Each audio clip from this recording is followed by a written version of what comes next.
పిల్లలకి స్కూల్ పాఠశాలైతే పేరెంట్స్‌కి స్కూల్ పేరెంట్స్‌శాల.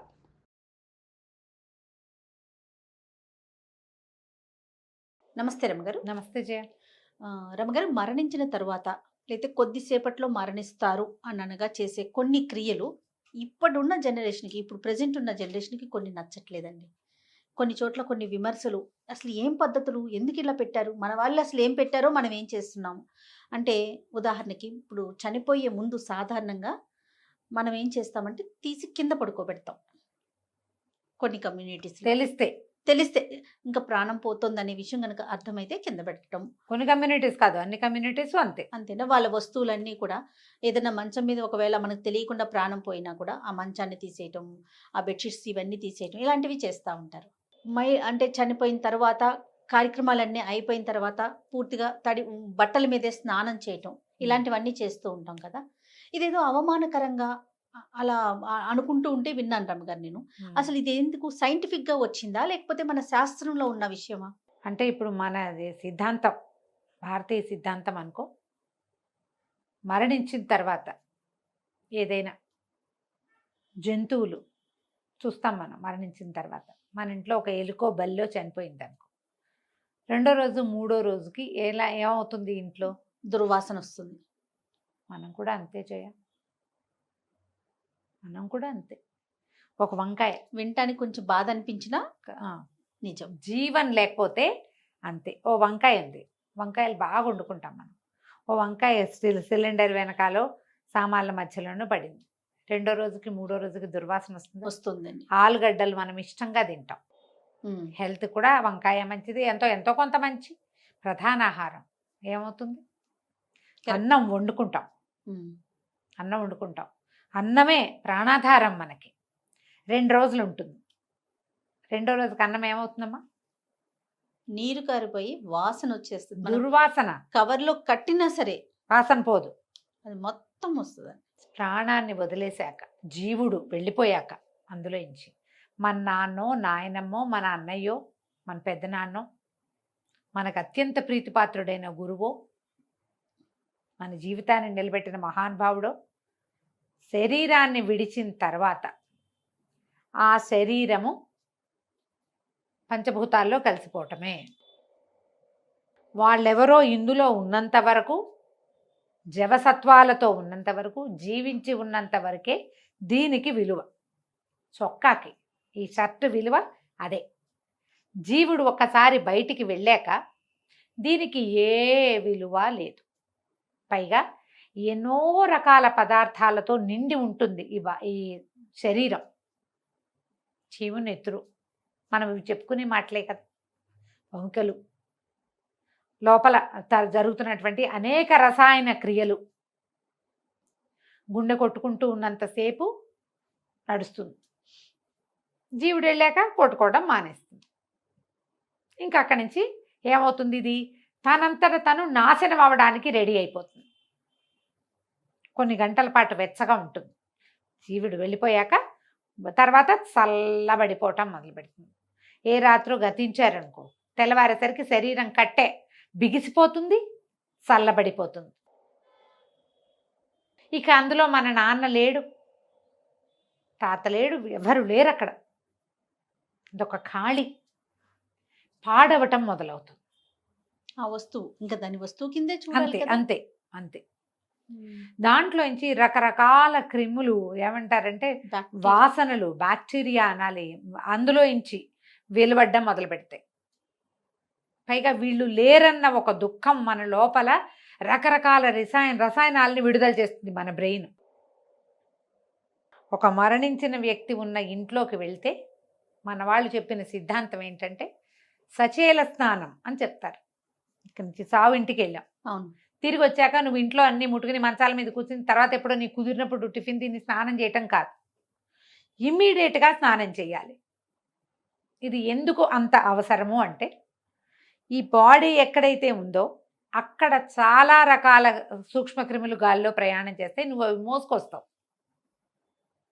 నువ్వు చనిపోయిన వాళ్ళని గౌరవించాలంటే వాళ్ళ మర్యాదకి తగినట్టుగా మాట్లాడాలి, కానీ ఆ బట్టలు వేసుకుని ఇళ్ళంతా తిరుగుతానని అనకూడదు. అందుకని ఏం చెప్తారు, ఈ సచేల స్నానం అంటే బాత్రూంలోకి డైరెక్ట్గా వెళ్ళిపోవడం, నెత్తి మీద నీళ్లు దిమ్మరించుకోవడం. ఇది వరకు బాత్రూమ్లు ఉండేవి కాదు కదా, చెరువుల్లో పెరట్లో. మునిగేసేవాళ్ళు. ఆహా. పెరట్లో బావుల దగ్గర నెత్తి నీళ్ళు ఎత్తి పోయటం, వీళ్ళే బావిలోంచి నీళ్లు తోడుకోవటం కాదు. ఆహా, ఎవరైనా పోస్తే పోయటం నీళ్లు, ఓకే. పంపుల కింద కూర్చొని పంపు నీళ్లు కొట్టుకొని పోసుకోవటం. తలావళ్ళు మొత్తం తడిపాక ఆ తడి బట్టలు జాడి చారేసుకోవాలి. తువ్వాలు తీసుకెళ్తా అనకూడదు, టవల్ తీసుకెళ్ళకూడదు. మనం బీరువాది అల్మారీలు తెరిచి ర్యాకులు తెరిచి మన టవల్ మనమే తీసుకెళ్ళకూడదు. ఏది ముట్టుకోవద్దు. నీ ఒంటి మీద ఇది దాని మీద ట్రాన్స్ఫర్ చేస్తావు నువ్వు. ఎలా వెళ్ళి చూసామో అలానే వచ్చి స్నానం చేయాలి. ఓకే. బాడీని తీసుకెళ్ళిపోయాక ఇల్లు కడిగేస్తారు. అవును అవును. అన్ని చోట్ల ఉంది కదా జయ. ఆ కడగడం కూడా, ఆ క్రిములు కడగడం మీకోసమే. అది అంతే తప్ప అదేదో అవమానంగా భావించకూడదమ్మా, అది పొరపాటు. మీరు మనకు ఒక పక్కన తెలుసు, బ్యాక్టీరియా తెలుసు, సూక్ష్మక్రిములు తెలుసు, వైరస్లు తెలుసు, శరీరంలో ఎండార్ఫిన్లు రిలీజ్ అవుతాయి, అవేమిటో అవుతాయి, డోపమైన్లు వస్తాయి, బొచ్చటి తెలుసు మనకి. ఇవన్నీ సైన్స్ భూగోళం తెలుసుకున్నాం మనం. మనకంటే కొన్ని వేల సంవత్సరాల ముందు నుంచి మన ధర్మంలో ఉంది ఇది. అప్పటికి సైన్సులు తెలియవు, కానీ వాళ్ళకి విషయం తెలుసు. నీకు సైన్స్ అన్న పేరు తెలుసు, ఈ సైన్స్ వాళ్ళకి ఎప్పుడో తెలుసు. ఇంకా అప్పుడు చాలా నియమంగా కఠినమైన చేసేవారేమో కదా. ఇప్పుడే కొంచెం ఫ్లెక్సిబుల్ గా వాళ్ళని వెళ్ళి ముట్టుకోకూడదు. ఎవరికైతే ఇది ఉందో వాళ్ళని ముట్టుకోకూడదు. ఆ ఇంటి పేరిట వాళ్ళని ముట్టుకోకుండా ఉండాలి. ఇది లెక్క. మరి కింద ఎందుకు పడుకోబెడతారు? అట్లా కాదయ్యా. ఇప్పుడు ఎలా అంటే శరీరం పాంచభౌతికమైనది. మనం దేంతో నిర్మించబడ్డాం? పంచభూతాలతోటి నిర్మించబడింది శరీరం. అందులో ఏమున్నాయి? పృథివీ, తేజో, వాయు, ఆకాశాలు ఉన్నాయి. పృథివీ అంటే భూమి, అప్పు అంటే బేసిక్ మట్టి, అప్పు అంటే నీరు, పృథివీ, అప్పు, తేజస్సు అంటే అగ్ని, వాయువు, ఆకాశము. ఈ 5తోటి నిర్మించబడిన శరీరం. అందుకని పృథివికి భూమి మీద పెడితే ఏ ఎలిమెంట్ నుంచి మన శరీరం నిర్మించబడిందో దాన్ని దగ్గర చేస్తున్నాం మనం. సులువుగా జీవుడు వెళ్ళిపోతాడమ్మా, ఈజీగా వెళ్ళటం కోసం. అంటే పాత పద్ధతి. ఇంకంతే. భూసైనం చేయించడం అని పదం దానికి. భూసైనం అంటే అదే, చనిపోయే ముందు తీసుకెళ్ళి కింద. ఇప్పుడు రాత్రిపూట నిద్రలోనే పోయారు, తెలీదు కదా. మనం పెద్దవాళ్ళయ్యి తెలిసి మనకి మరణాసన్నులుగా ఉన్నారు అంటే అప్పుడు భూసైనం చేయించడం పాత. ఇప్పుడు అందరు ఎక్కడ చేస్తారు? ఏ హాస్పిటల్లోనూ ఉంటారు, అక్కడి నుంచి వెళ్ళిపోతారు. అవకాశం ఉన్నప్పుడు చేయగలుగుతారు. కాదు, ఒక్కొక్కళ్ళకి ఒక పట్టుదల కాదు, మా నాన్న సుఖంగా బతికాడు, ఇప్పుడు కూడా సుఖంగానే పోవాలనుకుంటారు. మీరు వాళ్ళకి హెల్ప్ చేస్తున్నారు నేల మీద పడుకోబెట్టి. ఆ జీవుడు సులువుగా వెళ్ళేందుకు అవకాశం ఇస్తున్నాం మనం నేల మీద పడుకోబెట్టడం అంటే. అది ఒక రకమైన రెస్పెక్టే అంతే. అదేం తప్పు కాదమ్మా, తప్పుగా భావించద్దు. పాత పద్ధతి అంటే అది పూర్వీకుల పద్ధతి. ఇప్పుడు మేమెందుకు చేస్తాము అంటే నీ ఇష్టం. అది ఇంకా నీ ఇష్టం. వాళ్ళు మరణించాక ఏమవుతారో నువ్వు తెలుసుకోవాలా. ఇంకా సైన్స్ మరణించిన తర్వాత జీవుడు ఎట్లా ప్రయాణం చేస్తాడు, ఎక్కడికి వెళ్తాడు, ఎన్ని రోజులు ఉంటాయి, వాడిలో పంచకోశాలు ఉన్నాయి, ఒక కోశం ఇక్కడ ఉండిపోతుంది, తెలీదు మనకి. సైన్స్ అది కనిపెట్టాల. అవన్నీ కనిపెట్టింది ఇది శాస్త్రం ఉంది దానికి. లేదు, మనకు తెలియదు కదా జయ. అంతే కదా అమ్మవారు చెప్తారు పంచకోశాంతర స్థిత అని చెప్తారు. మన 5 కోశాల్లోనూ అమ్మ ఉంటుంది, వెళ్ళిపోతుంది. అది మరి తెలుసుకోవాలి మనం. అది మన శాస్త్రం చెప్పింది, ఇలా చేయాలి, ఇలా ఉండాలి, ఈ రకంగా ఉంచాలి అని. ఈ జీవుడు ఎంతకాలం ఇక్కడ ఉంటాడో మరణించిన తర్వాత నీకు తెలుసా? సినిమాల్లో చూస్తావు నువ్వు. అంతే సినిమా వాళ్ళలో చూపిస్తుంటారు. అది వీళ్ళు యమభట్టలు రావడం, తీసుకుపోవటం, తర్వాత ఇక్కడ జరిగేవన్నీ చూడడం, వీళ్ళే పైకి వెళ్ళి మాట్లాడడం, కిందకెళ్ళి ఇదేంటి నేను పోయానా అని వాళ్ళే ఆశ్చర్యపోవడం అన్నీ కథల్లో, సినిమాల్లో ఉంటాయి. ఒరిజినల్గా ఏ సైన్స్ అయినా దీని గురించి చెప్పిందా? కానీ సైన్స్ ఒక విషయం చెప్పింది. ఒక్కసారి మనిషి మరణించాక ఆ బాడీ ఎందుకు ఉపయోగపడదు? ఏమో ఉపయోగపడుతుంది. ఇప్పుడు సైన్స్ మనకి డెవలప్ అయింది కాబట్టి కొన్ని పార్ట్స్ని మనం వాడుకోవచ్చు సరైన సమయంలో. అందులో కూడా ఏంటి మనమే చెప్తున్నాము, శాస్త్రం చెప్పింది. కొన్ని గంటల పాటు శరీరం వెచ్చగా ఉంటుందని పూర్వీకులకి తెలుసు. ఆ వెచ్చదనం ఉన్నంతలోపు అన్ని అవర్స్ లోపల దాన్ని మనం వాడుకో. సైన్స్ మనకి వచ్చిన డెవలప్మెంట్ సైన్స్ వల్ల ఈ బాడీ పార్ట్స్ని వాడుకోవడం. సైన్స్ని తక్కువ చేయట్లేదమ్మా, ఇవి ఉపయోగపడతాయి. ఇంకొక మనిషి హాయిగా బతకడానికి ఈ మరణించిన వ్యక్తి సహాయపడతాడు. పెద్ద గుండె కలిగిన వాడు అతను, అందుకే ఇచ్చాడు అవన్నీ. సంతకం మనమే పెట్టాలి కదా జయ, నా బాడీ పార్ట్స్ వాడుకోండి అని. పోనీ బాడీ పార్ట్స్ వాడారు, మిగిలిన దాన్ని ఏం చేస్తారు? షోకేజ్లో పెడుతున్నారా? లేదు కదా. లేదు. ఖననం చేయాలి చేస్తారు. ఖననమో దహనమో చెయ్యాలి. అయితే బాధ పెడతారు, లేకపోతే కాలుస్తారు, ఇదే చేస్తారు. ఇంకా కొంతమంది ఉన్నారు మహానుభావులు, ఈ మెడికల్ కాలేజీలోకి అక్కడికి నా బాడీని, అదంతా ఇప్పుడే కదమ్మా డెవలప్ అయింది. బాడీ వాడుకోండి, కెడావర్ అంటారు, అవి కావాలి వాళ్ళకి. ఇవి తెలుసుకోవడానికి, హ్యూమన్ బాడీ ఎలా పనిచేస్తుందో తెలుసుకోవడానికి స్టూడెంట్స్కి ఉపయోగపడడం కోసం మెడికల్ కాలేజీలకి డొనేట్ చేయబడ్డాం. అందరం చేయం కాదు అసలు. ఇది అందరి వల్ల కాదుగా. ఏ పల్లెటూళ్ళలోనూ ఉంటారు, అక్కడ అవకాశాలు ఉండవు. కొంచెం కాస్త టౌన్లు సిటీల్లో ఈ అవకాశాన్ని ఉపయోగించుకుంటారు. మిగిలిన భాగాలన్నీ వెళ్ళవలసిందే అంతే కదా. ఇది ఈ పాత పద్ధతుల్ని తెగనాడాల్సిన పని అయితే లేదు. అందులో కూడా మనం చెప్పుకుంటున్న సైన్స్ ఎంతో కొంత ఉన్నది. ఇవన్నీ టైం టెస్టెడే. ఇప్పుడు ఎలా అయ్యారంటే వాళ్ళది ఎవరిదో చావు వార్త, ఎవరో పోయారని చెప్పుకున్నా కూడా మన స్నానం చేయాలా అని అడిగే పిచ్చివాళ్ళు ఇంకా ఉన్నారు. ఎవరో మా బాబాయ్ చనిపోయాడు అని చెప్పారు, నేను స్నానం చేయాలా చావు వార్త విన్నా కదా అని. ఇప్పుడు దీనికి ఇవన్నీ కూడా క్రమంగా ఎలా అయిందంటే ఒక్కొక్క కమ్యూనిటీని బట్టి ఈ ఎన్ని రోజులు వీళ్ళు దీన్ని పాటించాలి అనేది, ఆ మైలు ఎన్ని రోజులు, పక్షిని 3 రోజులు మైలేనా, వార్త వినగానే స్నానం చేస్తే సరిపోతుందా, చూసొచ్చి స్నానం చేస్తే సరిపోతుందా, ఇవన్నీ కూడా ఎవరెవరికి సరిపడా శాస్త్రాలు వాళ్ళకు ఉన్నాయి. ఏడాది పండగలు పబ్బాలు అన్నీ మానేయాలా, ఎవరు మానేయాలి, ఎవరు మానేయకూడదు. బట్టలు పెడితే సరిపోతుంది, నెల లోపల ముహూర్తం పెడతారు పంతులు గారే ముహూర్తం పెడతారు. ఆ పెట్టిన ముహూర్తాన్ని బట్టి మంచి రోజుని బట్టి ఆ రోజున బట్టలు పెట్టించి ఆ తర్వాత నుంచి వీళ్ళ ఇళ్లలో మళ్ళీ వ్యవహారాలు మీ కమ్యూనిటీని బట్టి పాటించుకోవాలి. అవి మీ పెద్దలు మీ ఇళ్లలో ఎలా చేస్తారు. ఇప్పుడు కొన్నైనా మనం మన ఇంట్లో పద్ధతులు పాటిస్తాం కదా, సంస్కృతి సాంప్రదాయం అంటాం మనం.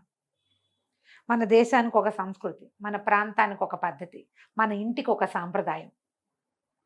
మీ సాంప్రదాయం ఏదో దాన్ని పాటిస్తే సరిపోతుంది.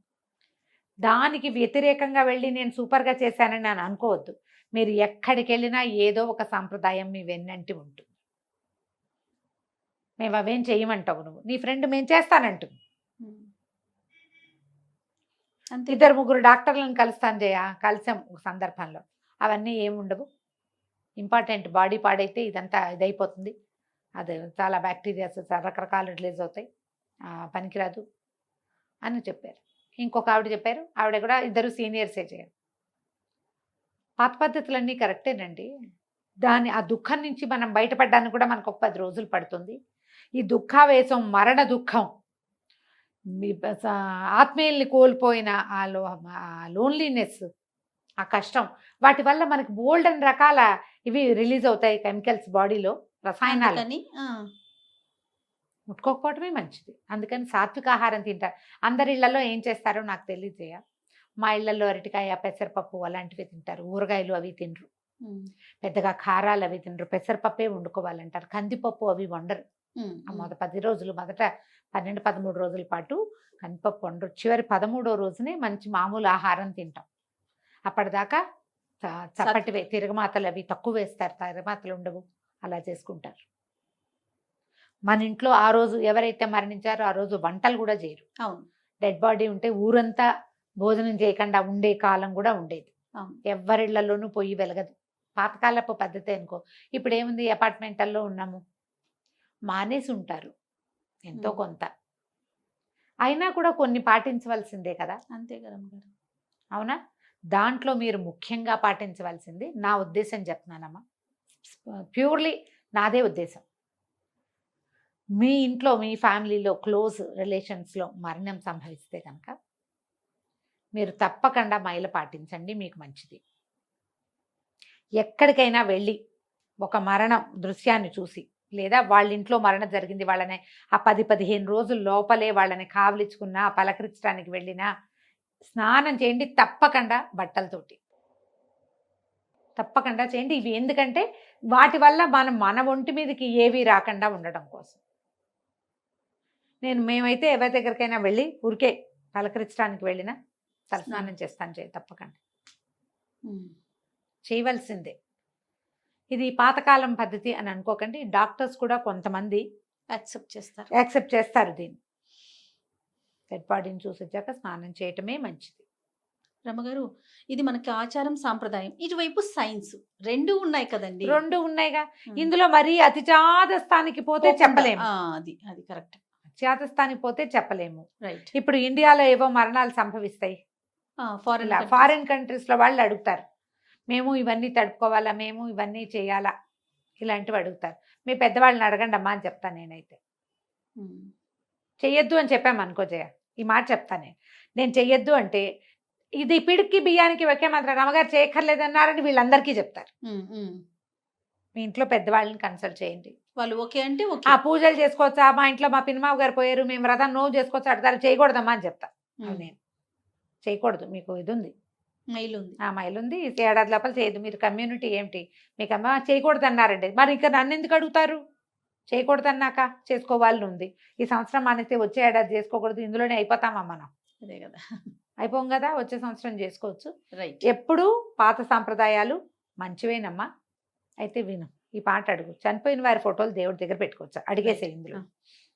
అయితే రమగారు, చనిపోయిన వారి ఫోటోల్ని మనం దేవుని మందిరంలో కానీ దేవుడి రూమ్లో కానీ పెట్టుకోవచ్చు అని. మందిరాల్లో పెట్టుకోకూడదు జయ. అంటే సాధారణంగా ఏమనుకుంటారంటే మా వాళ్ళు దేవుడి దగ్గరికి వెళ్ళిపోయారు, దేవుడు అయిపోయారు అని, అందుకని దేవుళ్ళల్లో పెట్టుకుంటారు. ఏ పెద్దవారు, నాకు దాని మీద అవగాహన లేదు కానీ మా ఇంట్లో దేవతార్చన వేరే.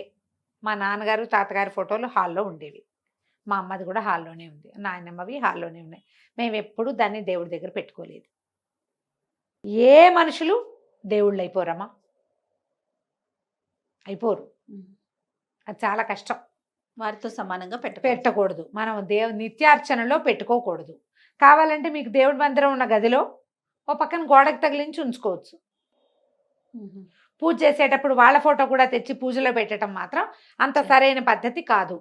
అంటే మీకు పూజా విధానాలు ఉన్న వాళ్ళకి, ఏ పెద్దవారు ఏ ధర్మ సందేహాలకి సమాధానం చెప్పే పెద్ద పెద్ద వాళ్ళు ఎవ్వరూ కూడా ఉంచుకోండి అని సమర్థించలేదు. నాన్నలవి అక్కయ్యలవి మనం చనిపోతే వాళ్ళ గుర్తుగా మనం పెట్టుకోవచ్చు అంతే. వాళ్ళ మరణించిన రోజో వాళ్ళ పుట్టినరోజో ఒక దండ వేయచ్చు. మన ఇంట్లో ఏదో ఫంక్షన్ అవుతుంది, అప్పుడు వాళ్ళకు కూడా ఒక దండేసి ఓ నమస్కారం చేసుకోవచ్చు. ఛాయాచిత్రమే కదా, పెట్టుకోవచ్చు. కానీ దేవుడి మందిరంలో పెట్టుకోవటం మాత్రం అంత కరెక్ట్ కాదు. రైట్. థ్యాంక్ యూ రమగారు. నమస్తే. నమస్తే. సుమన్ టీవీలో మీ పర్సనల్ అండ్ బిజినెస్ ప్రమోషన్స్ కోసం కింది నెంబర్కి కాంటాక్ట్ చేయండి.